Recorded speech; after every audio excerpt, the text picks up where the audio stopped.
दादा नमस्कार. नमस्कार. दादा काय सांगाल, आज एक चांगली प्रेक्षणीय बिनजोड बघायला भेटली. आपला भुंगाडॉन आणि सैराट पळाला, विपक्ष उंबरलीचा वजीर आणि एक वजीरची गाडी पळाली आणि नक्कीच एक चांगला गुलाल झाला. काय सांगाल?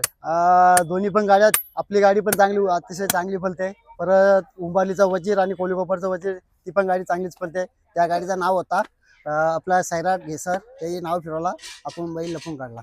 ओके.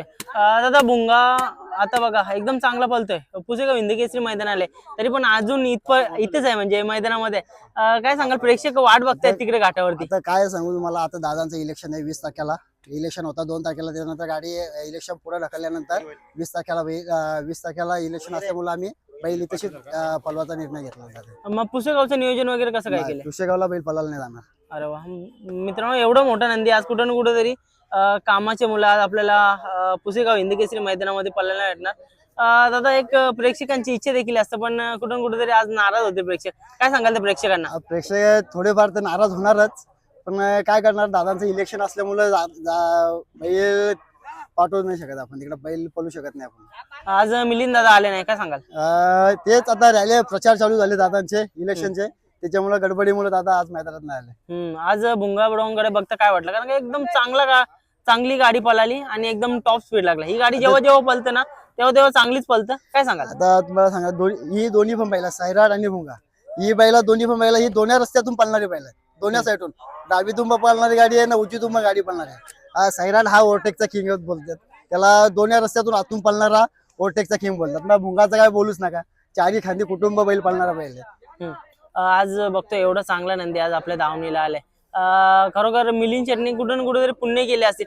बघा असं नंदी प्रत्येकाच्या दावणीला येत नाही. काय सांगाल या नंदीबद्दल? कारण का कुठून बैल भुंगाला पार करणारे आमचे सुरेंद्र दादा आहेत. सुरेंद्र दादांनी पार करून लक्ष्मण ड्रायव्हर शिर्डी यांच्याकडनं हा एक भुंगा ही खरेदी केली. बैल दुसरा असताना त्यावेळेस ही तात्यांची पुण्य आहे दादांच्या वरती, म्हणून तात्यांचा आशीर्वाद आहे, म्हणून भुंगा आज मैदानात चांगला बोलतो. दादा मग आता याच्या नंतरच्या मैदानाचं कसं काय नियोजन असेल घाटावरती? कारण का घाटावरती पण चाहते आहेत भुंगाचे, पण त्यांना पलताना बघायला नाही भेटणार. आता चाहत्यांना थोडीशी नाराज होतील, पुसेगाव हिंदकेसरीला बैल पळणार नाही. आता काय करणार, आता इलेक्शन असल्यामुळे आपण इथेच पळू. बघू आता नेक्स्ट टाइम, आता नाही तर पुढच्या मैदानात घाटावरती. पुढच्या महिन्यात 20 तारखेनंतर बैल, 21 तारखेनंतर बैल वरच्या फेऱ्याला कधी पण 3 फेऱ्याला पळायला 100% जाणार. दादा मुंबईमध्ये असे बरेचसे नंदी आहेत की ज्यांना खरोखर इच्छा असतं भुंगामध्ये पळायची, कुठून कुठेतरी त्यांची इच्छा पण अधूर राहते. अशा नियोजन वगैरे कसं काय करताय तुम्ही? कारण का प्रत्येकाला पैरबंद द्यायचं, चांगली पळणारी बैल आहेत. आता तुम्हाला सांगतो, बैलाच्या कॅपॅसिटीनुसार समोरचा बैल पळणारा असेल, वासरू असू द्या, बैल असू द्या, कोणता पण असू द्या, बैलाच्या हिशोबात बैल पळणार, त्या बैलाला 100% बैल भेटणार. दादा आज एवढी सगळी नंदी पळतात एकत्र, कुठं ना कुठेतरी आपल्याला पण वाटतं की मैत्रीमध्ये बैल पण दिला पाहिजे, पण बरेच जण नाराज पण होतात. अशाने तुम्हाला तर पण कसं वाटतंय? कारण का बघा प्रत्येकाला नंदी दिला पाहिजे पल बघून, पण काही कसे मैत्री खातील प्रत्येक जण मागत असतात, त्यांना पण कुठेतरी सांभाळून हे करायला लागतं. कारण का आपण जर दिली आणि एवढं मोठ्या नंदीचा कुठून कुठे लगेच गुलाल पडतो. काय सांगाल? बैल समोरचा बैल पळणार असेल ना आपल्या बैलामध्ये, आपण 100% बैल देऊ. बैलाची कॅपॅसिटी पाहिजे आपल्याला, बैल आपल्या बैलाच्या रेंज मध्ये पळणारा बैल पाहिजे. बैल पळणारा असणार 100%, बैल 100% आपण बोलू. दादा घरी असले तरी पण दादा लाईव्ह मध्ये बघत होते, समोरच्या गाड्या कोणत्या असतात त्या पण दादा बघत असतो. कंचा बैल दादांच्या पार्केत आला, ही गाडी पळवायची तर गाडी दादा 100% पळवतील. ओके. दादा भुंगाबद्दल काय सांगाल? कारण का खरोखरच भुंगा मुंबईमध्ये दंगा करतोय. बोलतात ना, मुंबईमध्ये भुंगा आलाय दंगा करायला, त्याच्यासाठी गाणी पण काढला होता. त्याच्यासाठी भुंगा दंगा करतो, सगळ्या मैदानामध्ये दंगाच करणार. याच्या पुढचं नियोजन वगैरे कसं असेल? कारण मुंबई बिनजोडला नियोजन तर असणारच. आता बघू, आता कधी, आता आज बैल पळाला, कधी बैल आता कधी निघतो बघू. घरी गेल्यानंतर थोडासा खाण्यापिण्याचा थोडासा जरा आवली आहे, त्याच्यामुळे बैल खाईत नाही, म्हणून आम्ही जास्त पळत नाही बैलाला. दादा काय सांगाल, जेव्हा भुंगा मैदानात येतं फक्त शर्तीला जाताना दिसतं, प्रेक्षक विचार करत असेल आज भुंगा आला नाही, पण आपल्याला भुंगाची शर्यत पण बघायला भेटते. काय सांगाल? आता बैल बघा, आपण लपून बैल काढतोय, तर त्याच्यामुळे आपण बैल मैदानात ठेवतच नाही. म्हणजे साईडला आरामात बैल बसायला पण बसत नाही, आराम नाही करत, त्याच्यामुळे आपण बैलाला बाहेरच आरामामध्ये ठेवतो बैल.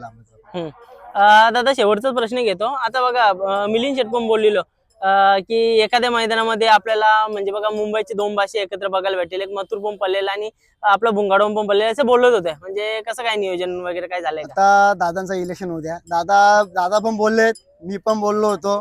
बघू योग आला तर 100% बोलू आपण. दादा खरोखर दोन्ही म्हणजे नंदी महादेवाचे नंदी आहेत आणि चांगले बोलतात. आज दोन्ही पण मथुर बोलला तर बिंजोरचा बादशाह येतो, पण हम्म. बिंजोरचा बादशाह पण आहे. 3 फेऱ्यामध्ये पण बैल बोलतो, त्या बैलाचा विषयच नाही. तो पण बैल चांगला बोलतो, आपला आपला मुलगा पण पण चांगला चांगला बोलतो. बोलतो. नक्कीच दादा, शुभेच्छा तुम्हाला आजच्या या शर्यतीसाठी. एक चांगली गाडी पळाली आणि तुमचं योगदान देखील तेवढं आहे.